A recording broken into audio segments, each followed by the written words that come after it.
Como les decía, el planteo por un lado incluye una buena noticia que disminuiría lo que es el derramamiento de sangre generado por los terroristas de Hamás, porque Israel estaría a punto de bajar las revoluciones de la maquinaria que ha puesto en marcha para tratar de eliminar a Hamás. Por otro lado, una mala noticia, porque las cosas se pueden poner peor en una guerra con los otros terroristas, los del norte, los de Hezbollah. Ahora contacto en Tel Aviv con nuestra colega Nicole Michel de i24 News, hoy allí mismo en el canal en el que trabaja, bueno, yo me imagino que hay días de 20 horas. Bienvenida y gracias por acompañarme, Nicole.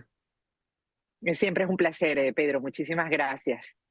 Dos capítulos. Primero, Benjamín Netanyahu, que dice que la fase, vamos a decir, más encarnizada de la guerra en Gaza está por terminar, pero al mismo tiempo, el siguiente capítulo, lo que parecen preparativos para lo que sería una guerra con Hezbollah. Completamente. Incluso ayer, por primera vez, Benjamín Netanyahu, el primer ministro israelí y muy controversial en estos últimos tiempos por la dificultad que hay en su gobierno, que sin duda alguna ha sido incluso clasificado como tóxico para la realidad actual del país social, dio una entrevista al Canal 14, obviamente es un canal, el canal líder aquí es el Canal 12, que es el que realmente es fuerte, ¿no?, dentro de la opinión pública, pero el Canal 14 es un canal mucho más de derecha, obviamente ahí dio por primera vez desde que comenzó la guerra, desde el 7 de octubre, dio una entrevista y ha dicho que está abierto a una tregua parcial con respecto a Hamás, pero la guerra, dijo, no va a terminar hasta que Hamás sea destruido. Eso es lo que uno de los puntos en los que él quiso enfatizar.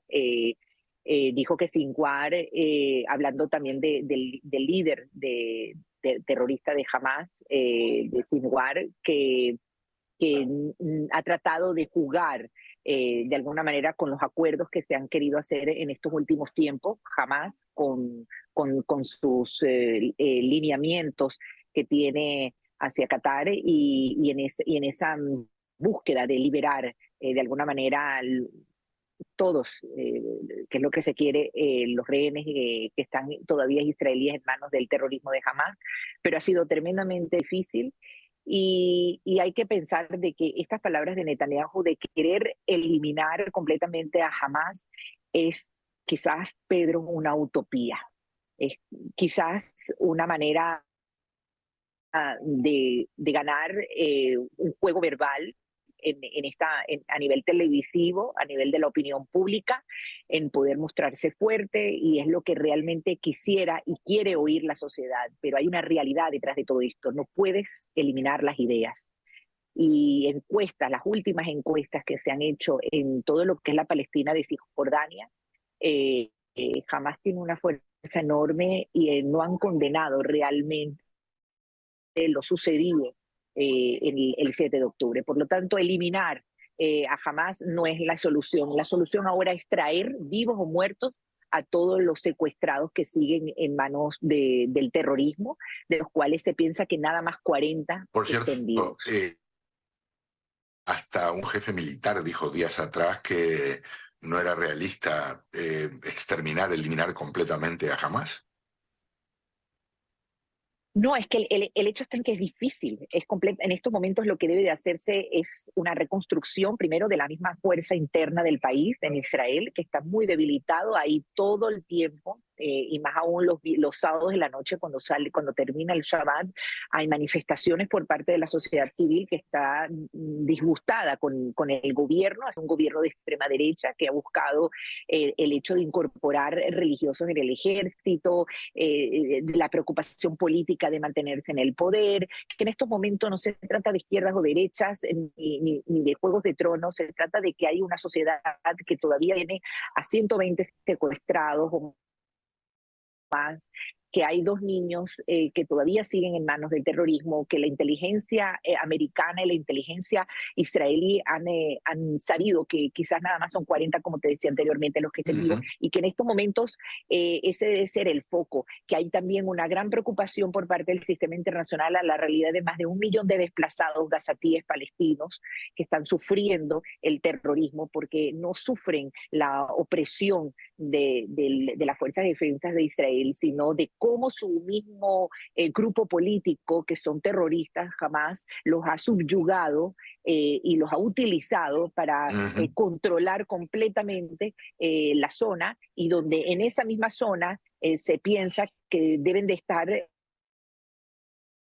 muchos de los secuestrados todavía, como pasó hace 2 semanas cuando se rescataron a estos 3 hombres y una mujer israelí, que lo habíamos comentado, por cierto, en tu programa, y estaban en casas de familiares, y los 3 hombres estaban en casa de un médico gazatí, que su hijo es periodista de Al Jazeera. Ellos utilizan completamente, entonces es complejo. Y todo esto, como tú bien decías, imagínate si esta situación es difícil, que será un frente abierto que está a punto de abrirse, y es la gran preocupación de la sociedad de israelí, y pienso de la región, del frente que se va a abrir con Hezbollah. O sea, si hay 3.000 túneles de Hamas en Gaza, hay 15.000 en el Líbano con No, Hezbollah. O sea, estaba hablando de y otro nivel proporciones. de armamento y otro nivel de entrenamiento. Son mucho más parecidos a un verdadero ejército, digamos, en términos de combate. Y aunque los especialistas dicen que a la larga siempre ganaría la Fuerza Armada israelí, el derramamiento de sangre y la destrucción, y en este caso dentro de Israel, pueden ser enormes.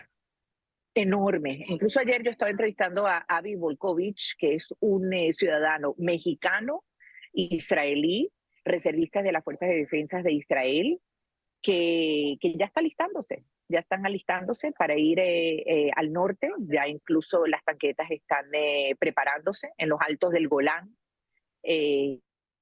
que fue históricamente, digamos, liberado en sus tiempos por el espía Eli Cohen, que hay una serie fantástica, y es una sola álgida toda esa parte del norte.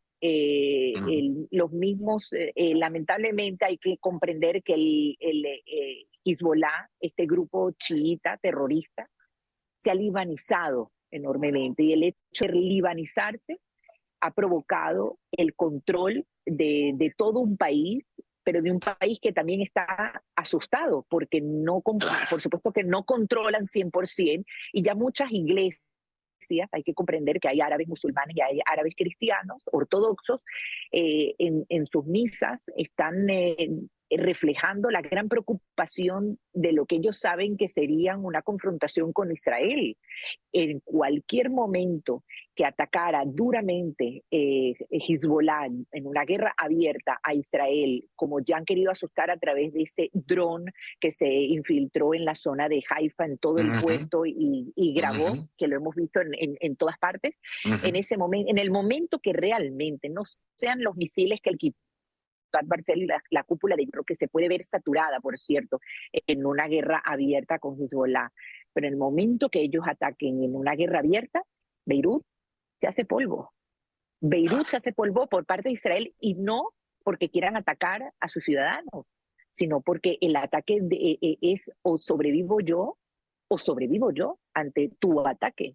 Entonces, las fuerzas de defensa defienden a su pueblo, no atacan a una ciudadanía, pero sí se defienden del terrorismo. Y es muy complejo. Imagínense, del norte sufrir esto y del sur lo que se ha vivido. La situación de Israel no queda en Israel. La situación de Israel ya se convierte en una preocupación de Medio Oriente, en una preocupación de los países árabes musulmanes, de una Arabia Saudita que quiere avanzar y que está consciente de ello, que le conviene enormemente eliminar, que se elimine Hezbollah, porque hay la confrontación de los chiitas con los sunitas, como sabemos, y ellos quieren erradicar completamente todo ese manejo, ese imperio del mal que ha creado Irán a través de sus brazos directos con Hezbollah, con los hutíes en el Yemen, con Hamas, en la Palestina de Gaza, y sería una manera de borrar todo ese mal y de crear lo que se quiere, la Gran Medio Oriente, que era lo que estaba a punto de hacerse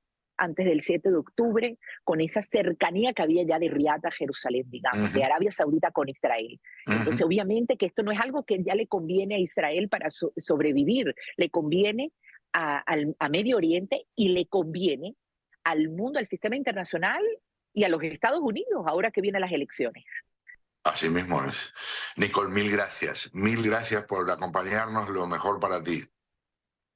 Siempre estamos aquí y como te digo, salam, shalom.